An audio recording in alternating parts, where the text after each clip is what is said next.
చేయకూడనివి ఏంటి అంటే లేదా వాయిదా వేయాల్సినవి ఏంటి అంటే ఫస్ట్ ఏంటంటే శుభకార్యాలు, వివాహాలు అంటే పెళ్ళిళ్ళు కానీ గృహప్రవేశాలు లాంటి ఉపనయనం లాంటివి లౌకిక శుభకార్యాలను చాతుర్మాసం ముగిసే వరకు కూడా వాయిదా వేయడం అనేది మంచిదని చాలా ప్రాంతాల్లో పెద్దలైతే భావిస్తారు. ఇక మరి కొన్ని ఆహార పదార్థాలు ఏంటంటే జీర్ణశక్తి తక్కువగా ఉండటం వల్ల మాంసాహారం కానీ మద్యము అలాగే ఉల్లి వెల్లుల్లి వంటి వాటికి కూడా దూరంగా ఉండాలని చెప్పి మన శాస్త్రాలు అయితే సూచిస్తున్నాయి. మూడోది కొన్ని నమ్మకాలు. ఈ మాసంలో తలనీలాలు సమర్పించడం కానీ కొత్త వ్యాపారాలు ప్రారంభించడం లాంటివి కూడా కొందరు వాయిదా వేస్తుంటారు. ఇది ఇక చూశారు కదా, ఆషాఢం అంటే భయపడాల్సిన మాసం కాదు, మన సాంప్రదాయాలు వెనుకున్నటువంటి లోతైన అర్థాన్ని మన పెద్దలు ముందు చూపును గుర్తు చేసేటువంటి మాసము. ఇది మన శరీరాన్ని మనసుని ప్రకృతితో అనుసంధానం చేసుకునేందుకు ఆధ్యాత్మికంగా శక్తిని పుంజుకునేందుకు దొరికినటువంటి ఒక గొప్ప అవకాశం.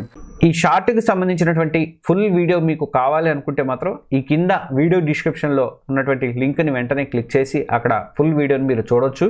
మహర్షి భక్తిపీఠం ఛానల్ని సబ్స్క్రైబ్ చేసుకోండి, బెల్ ఐకాన్ని ప్రెస్ చేయండి. ధన్యవాదాలు.